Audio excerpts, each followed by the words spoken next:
Ya. Bueno, los saludo otra vez a todos en el nombre del Señor Jesucristo. Saludo a los hermanos en Cuba que nos ven y a los que nos vean en cualquier parte del mundo. Espero que este día sea un día maravilloso para todo el que escuche este mensaje de parte del Señor. Amén. El título de nuestro mensaje es el siguiente: Dios y el sufrimiento. Dios y el sufrimiento.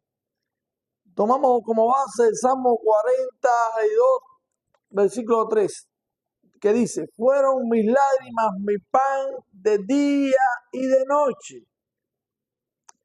Fueron mis lágrimas mi pan de día y de noche, mientras me decían toda la gente: ¿dónde está tu Dios? Es una pregunta que siempre nos van a hacer la gente, fundamentalmente cuando estamos en el lecho del sufrimiento. Porque ahora mismo vamos a hablar sobre los terremotos. Hoy dirán mucha gente a los cristianos de allá de Venezuela: ¿y dónde estaba tu Dios? Que vino un terremoto sobre ti, te rompió la iglesia, te mató a los hermanos, te destruyó la congregación. Al que está enfermo le dice: ¿y dónde está tu Dios? ¿No es así? Dicen que la mujer de Job le dijo, sí, hasta Job. Le dijo: ¿y dónde está tu Dios? Maldícelo y muérate. Mira la condición que tú tienes. Muchas veces nosotros vemos que cuando las cosas andan mal, consideramos que es por un juicio de Dios, por el pecado. Si vemos a alguien en desgracia, Dios se las está cobrando. Ese hizo algo malo porque Dios es muy bueno, Dios es justo, y Dios algo hizo ese hombre que tiene tanta desgracia arriba. Si vemos a alguien que está preso, le decimos: oh, ese hombre sabe Dios lo que hizo que cayó preso. Ese Dios se la está cobrando, pero bien cobrado. Si ven a alguien que las cosas no le salen mal y es cristiano, oh, este anda en pecado. Este tiene que tener algún pecado oculto ahí que no lo ha soltado. Así decían los amigos de Job, que venían todos los que vinieron a ver a Job. Le decían: oh, pero Dios, el omnipotente, es muy poderoso. Y es muy bueno. Y es muy justo. ¿Y por qué si tú tienes que tener algo oculto? Oh, tú tienes que tener algo oculto porque lo que tú estás pasando no es normal. Hay algún pecado ahí que tú no has confesado. Y así va a pasar muchas veces en la vida de nosotros. Te van a ver un día y las cosas no te van a ir bien. Y muchos te van a decir: ¿y dónde está tu Dios? Analicemos esta verdad a la luz de las Escrituras con la ayuda del Espíritu Santo, nuestro gran ayudador. En estos días hemos visto los acontecimientos de Venezuela. Un terremoto azotó tu país.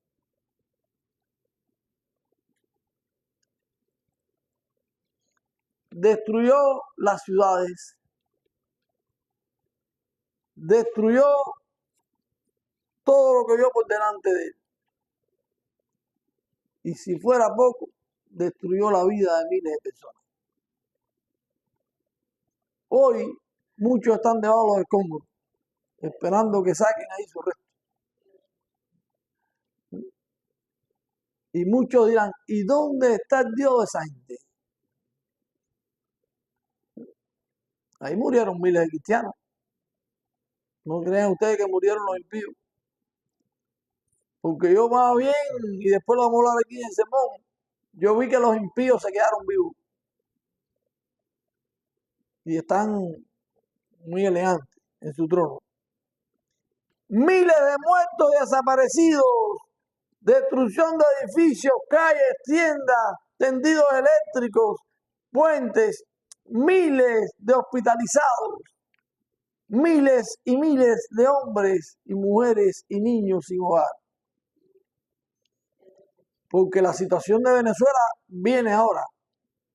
No es la que cayó, es la que viene ahora detrás. Porque la gente ahora mandaron una ayudita, pero eso hay que mantenerlo años hasta que todo se resolvió, eso no se hace un día. Esto llevó a muchos a decir que es el juicio de Dios por el pecado. Algunos dicen que lo predijeron los predicadores por su idolatría.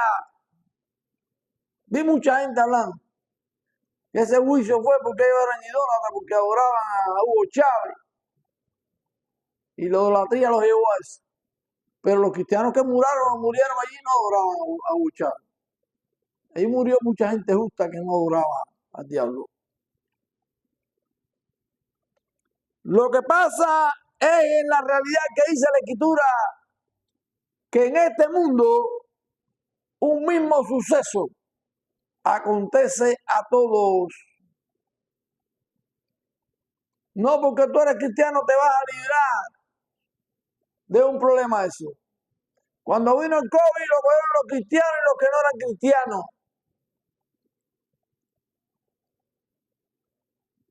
Yo no me enorgullezco porque a mí no me dio el COVID. Yo no soy mayor que los que le dio el COVID. Porque a mis hermanos cristianos le dio el COVID y muchos murieron de COVID. Como el hermano Oscar, que yo lo amaba con mi vida. Entonces la desgracia no viene por el pecado. Yo me he hecho varias preguntas en estos días. Es verdad que muchos en Venezuela son idólatras. Es verdad que muchos adoraron a Hugo Chávez. Muchos le rendían culto a Hugo Chávez, empezaban a querer un Dios, parecía como en Cuba, que muchos adoraban a Fidel Castro. Y hoy muertos todavía lo adoran. Es verdad que había un grupo adorando una imagen fuera de una iglesia católica. También fue verdad. Minutos antes del terremoto, habían unos adorando a una imagen, a Ochún. Y gritaban que se abra la tierra. Y se le abrió la tierra. Pero he observado que también murieron muchos hermanos cristianos, ¿verdad? Murieron gente que adoraban al Señor. Y se destruyeron las congregaciones, las iglesias cayeron al piso los muros.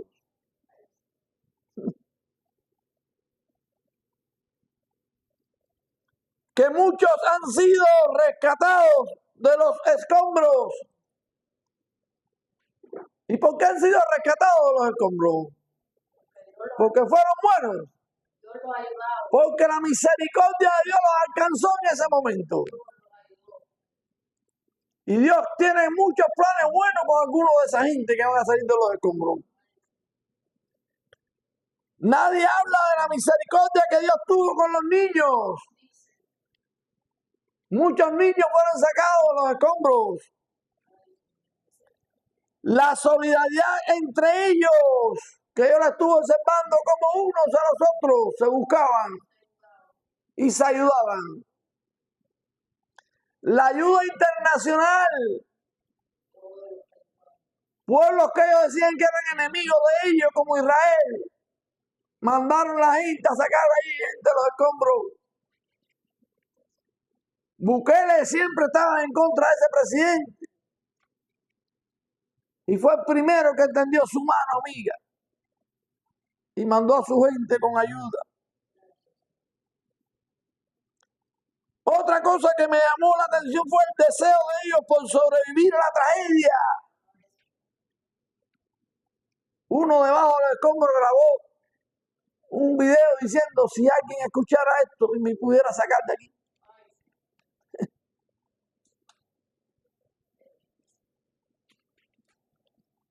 Todas esas cosas hay en un problema de este tipo como este terremoto. El Espíritu Santo me llevó al texto de Eclesiastés 9:11. me volví y vi debajo del sol que ni es de los ligeros la carrera, ni la guerra de los fuertes, ni aun de los sabios el pan, ni de los prudentes las riquezas, ni de los elocuentes el favor, sino que tiempo y ocasión acontecen a todos. Porque el hombre tampoco conoce su tiempo, como los peces que son presos en la mala red, y como las aves que se enredan en lazo. Así son enlazados los hijos de los hombres en el tiempo malo, cuando cae de repente sobre ellos. Entonces lo malo me puede pasar a mí también. Saqué la conclusión. Puede ser que un día, cuando menos me lo imagine, caiga atrapado en una red o un lazo. Porque un suceso acontece tanto al uno como al otro. En Venezuela murieron, sin embargo, los que dirigen el régimen, todos están ahí vivitos y coleando. Todos los que en Venezuela quieren que se mueran, ni uno murió. Todos están vivitos y coleando. ¿Y por qué? Si fue un juicio de Dios, no vino sobre ellos. ¿Y por qué si era un juicio de Dios no vino sobre esa gente impía, gente mala que han hecho bastante daño a la gente? Algo similar está atravesando Cuba, donde la destrucción y el caos, la tragedia ha invadido la isla. El sufrimiento es el pan de cada día, pero en medio de tanto pecado vemos muchos hermanos cristianos que alaban y bendicen a Dios y a nuestro Señor Jesucristo. En los momentos difíciles es cuando más Dios se acerca a los hombres para consolarlos, llamándoles al arrepentimiento. Donde abunda el pecado, sobreabundó la gracia. Cuando ustedes vean tanta confusión y tanta desgracia,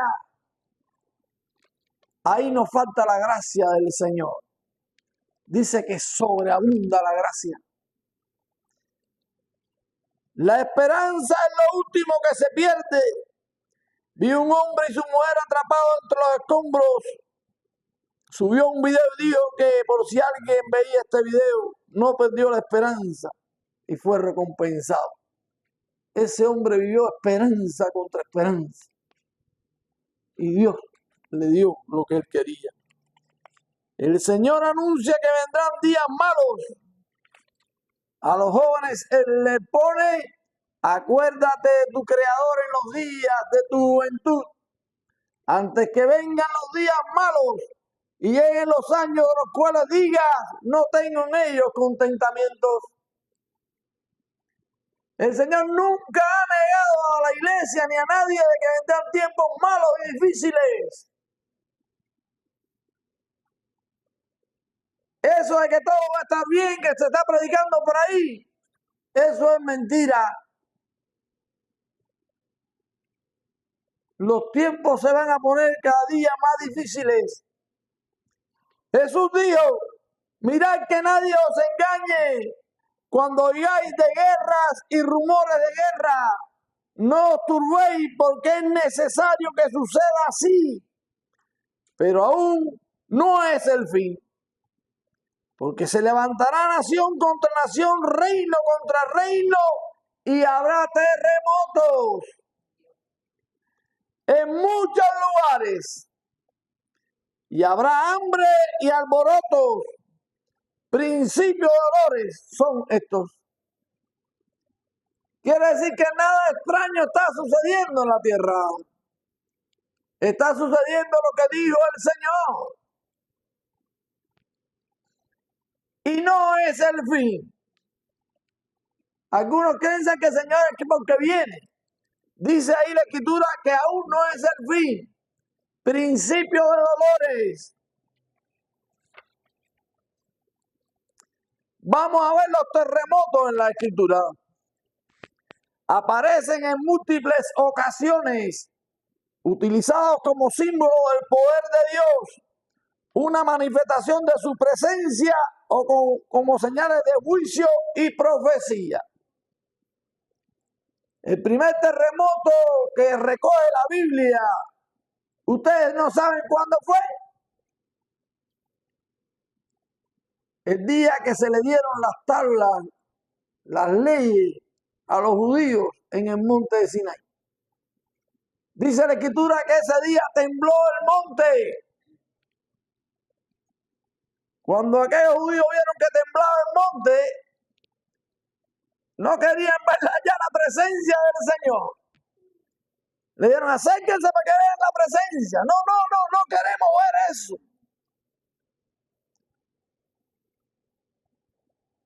Porque el Señor se manifiesta de muchas maneras. Pero aquel día quiso manifestarse en medio de aquel terremoto. Pero una historia bíblica me llama la atención. Dice que Elías estaba en una cueva. Y él quería ver al Espíritu del Señor. Él quería ver la presencia del Señor. Y salió de la cueva. Y dice que vio un fuego impetuoso. Y dijo, ahí viene el Señor. Esa es la presencia del Señor. Pero el Señor no estaba en el fuego. Después vino usted en qué camino, un terremoto. Elías mirando un terremoto delante de él. Dijo, ahí está el Señor. Ese es el juicio del Señor sobre Jezabel, que me quiere matar. Pero miró y miró y miró. Y dice la Biblia que el Señor no estaba en el terremoto. No estaba el Señor en el terremoto. Y después vino un viento apacible. Me imagino yo que es un viento que ni se siente, suavecito, ¿sí? Y Elías dijo, este viento ahora después del terremoto que esta calma que ni se siente en los pájaros. Y ahí estaba el Señor. Amén. Porque el Señor no estaba ni en el fuego, ni en el terremoto, estaba en el viento apacible. Hoy aquí no hay ningún terremoto, pero aquí está el Señor. En tu casa está el Señor. En tu trabajo está el Señor. Donde quiera que tú vayas va a estar el Señor. Porque Él prometió que estaría con nosotros donde quiera que nosotros estuviéramos. Pero el Señor se manifiesta también para hacer juicio. Dice la Escritura que el Señor mandó a tomar una ciudad. Y le dijo a los israelitas, no tomen nada del anatema. De esa ciudad no tomen nada. Pero hubo uno que desobedeció. Y fue y vio un lingote de oro. Imaginen ustedes el oro que brilla y era un lingote. ¿Qué clase de tentación? Él lo cogió. Y cogió unos mantos babilónicos que estaban muy lindos. Y los cogió. Y los llevó y los enterró en medio de su tienda. Para que nadie lo viera. Aquí yo, cuando termine esta guerra, aquí voy a hacer yo el pan. Voy a tener oro bastante. Y cuando fueron a hacer otro combate a otra ciudad, ellos los de Jai, en una ciudad que se llama Jai, se interpusieron los israelitas y Dios no le dio la victoria. Y Josué le dijo, Señor, tú me dijiste a mí que donde quiera que yo fuera, tú me ibas a dar la victoria. ¿Cómo yo voy a perder esta guerra? Y Dios le dijo, porque ustedes obedecieron a mi palabra.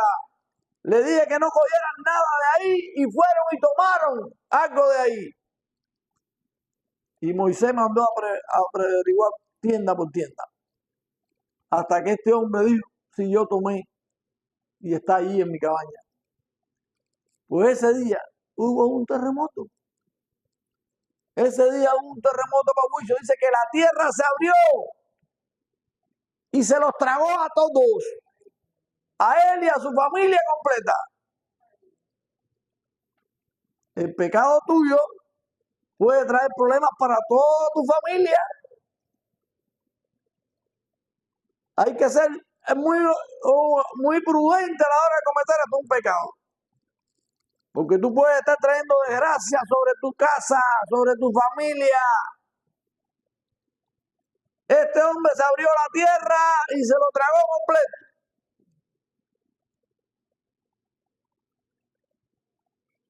Cuando el profeta Amós, dice la escritura que él profetizó 2 años antes que ahí iba a haber un terremoto en Jerusalén. Dice, el Señor me está diciendo que se arrepientan porque va a venir un terremoto sobre Jerusalén. Y el pecado seguía andando. Dice la escritura que pasados 2 años vino un terremoto inmenso sobre la ciudad de Jerusalén. Y los muros caían, se destruyó la ciudad completa por el pecado de Israel. Zacarías 14 también habla de una profecía. Este es una profecía para los tiempos finales sobre el monte de los olivos. Dice que este monte se va a partir en 2. Y en el medio del monte de los olivos se va a crear un valle. Y será para los tiempos finales, para la guerra de la Magedón. Después Jesús habla dando también profecía sobre los últimos días de Mateo 24, que ya se lo leí, diciendo que iba a haber terremotos en diferentes lugares. Pero también los terremotos Dios los usó para que la gente creyera de que Jesús era el Hijo de Él. Dice que el día que crucificaron a Jesucristo, a las 3 de la tarde, se puso el cielo negro y hubo un terremoto. Y las piedras se partían. Y los muertos que estaban en los sepulcros salieron. Muchos salieron, dice la escritura. Pero no bastó ese terremoto. El día de la resurrección de Jesucristo, por la mañana, cuando todos iban a la tumba, dice la Biblia que hubo un terremoto y movió la piedra que estaba frente, tapando el sepulcro de Jesús. Quiere el Señor decir que el Señor usó los terremotos para que la gente creyera en Jesucristo.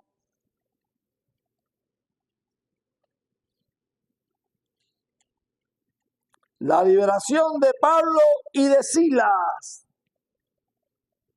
Miren este problema. Aquí no hay un terremoto para juicio en ningún lugar. Dice que Pablo y Silas habían sido puestos en la prisión. Y la iglesia oraba por ellos. Pero ellos no estaban perdiendo el tiempo en la prisión. Dice que cantaban himnos y alabanzas al Señor. Y estaban encadenados. Y a medianoche llegó un terremoto. Y dice que la cárcel se destruyó. Las puertas se abrieron. Las cadenas de ellos se desprendieron. Y ellos salieron de la cárcel. Quiere decir que Dios usó ese terremoto como favor para Pablo y para Silas. Para que la gente se diera cuenta de que Dios defiende a sus hijos.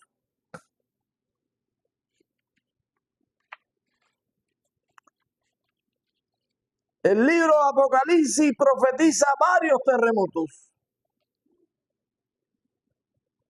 Dice Juan en Apocalipsis 6:12, que un gran terremoto ocurrirá y el sol se oscurecerá y la luna se volverá como de sangre. Este mundo se va a acabar con un terremoto. Apocalipsis 16:1 se describe el terremoto más grande de la historia humana.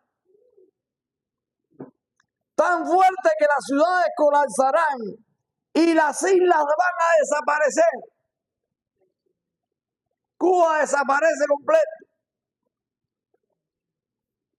Y todas las islas pequeñas, todo eso, Puerto Rico, todo eso, Bahamas, todo eso desaparece. Cuando venga el último terremoto sobre la tierra. Los terremotos nos anuncian nuevos tiempos. Viene un tiempo nuevo para tu país. Va a venir un tiempo muy bonito. Yo no te profetizo desgracia, les profetizo tiempos bonitos para Venezuela. Después de ese terremoto vendrán unos cambios que ustedes mismos se van a quedar perplejos. Los edificios se van a construir como se construyen en Japón. Yo mirando, preparándome para el sermón, cómo en Japón construyen los edificios para que los terremotos no le hagan daño. Le ponen unas bases hechas como de muelles y el terremoto viene y los edificios, porque ahí se construyen rascacielos en Japón.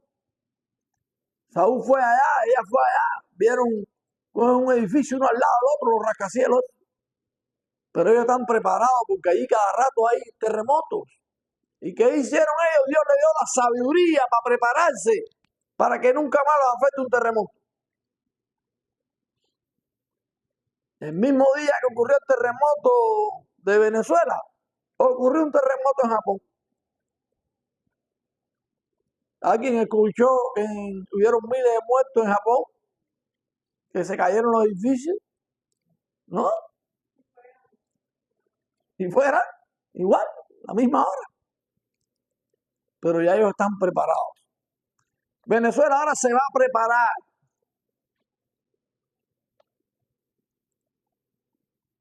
Van a pasar cosas lindas en Venezuela. Los venezolanos se dieron cuenta que tienen que caminar juntos. Juntos, porque cuando viene una desgracia viene para todos. Entonces, cuando venga este tiempo de bonanza que viene sobre ustedes, que van a ver el dinero de su petróleo en las manos de ellos, que su dinero se va a invertir en las ciudades de ustedes, nadie más se lo va a robar ni lo van a regalar haciendo comunismo y locura esa. Ustedes van a ver qué lindas van a estar las playas esas. Las veremos dentro de 5 o 10 años. Quedará la historia quizás en un museo de lo que pasó un día en Venezuela.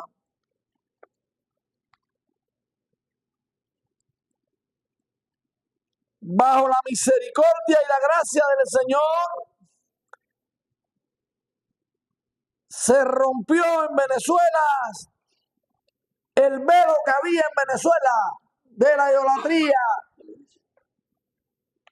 Yo vi en estos días una mujer diabólica convertida al cristianismo en Venezuela. Yo tenía unas imágenes grandísimas y ella misma las sacaba para la calle y las rompía y decía, tú lo que traíste fue desgracia aquí. Y aceptando al Señor como su Salvador. Para eso trajo el Señor ese terremoto a Venezuela. Yo vi en Venezuela las personas arrodilladas en la calle pidiéndole perdón al Señor. Y lo dice Segunda de Crónica, si mi pueblo se humillare, invocaren mi nombre, se apartaren de sus malos caminos, entonces yo vendré, sanaré su tierra. Por eso que te estoy profetizando sobre Venezuela, tiempo bueno, porque ellos están haciendo lo que hay que hacer para buscar el favor de Dios.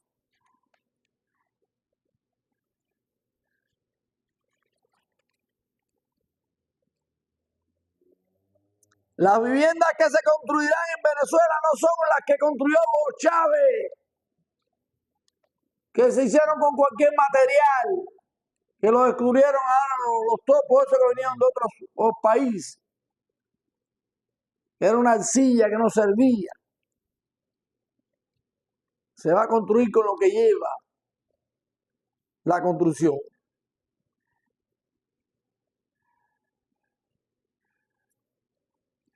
Yo vi a la gente rebelearse contra la maldad de ese pueblo. Vi policías que cogieron y se encontraron un puñado de dinero. En vez de estar preocupados por levantar un pedazo de piedra para sacar a su hermano ahí abajo. Hombres corruptos. Pero como el pueblo enfurecido rompía el dinero, decía, aquí no hace falta dinero. Aquí lo que hace falta es la solidaridad. ¿Ven cuántas cosas pasan en un terremoto? Y eso que ustedes creen que no, eso queda grabado en la mente de los hombres. Ese es Dios trabajando y haciendo justicia en Venezuela.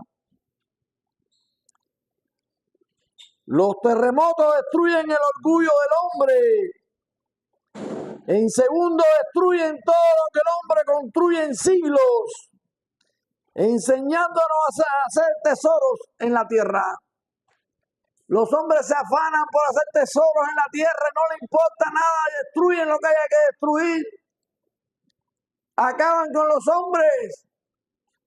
Se roban los recursos naturales que Dios pone en los pueblos para que sean ricos y puedan vivir las poblaciones.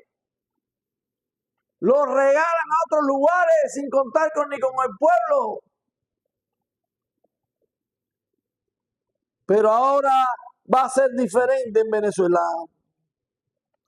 Ellos se han vuelto al Señor. Aprendamos de Venezuela para cuando quizás un día nos pase a nosotros un terremoto. ¿Qué tenemos que hacer? Humillarnos ante nuestro Señor. Reconocer los pecados que ha cometido nuestro pueblo y esperar por su misericordia. La gracia de nuestro Señor Jesucristo sea con todos. Espero que Dios le ayude a cada cual a sacar las conclusiones de este terremoto. Pero considero que habrá juicio para muchos ahí. Pero hay mucha misericordia sobre Venezuela. Que tú y yo podamos ser parte de esa misericordia. Amén. Vamos a ponernos en pie, vamos a orar por Venezuela.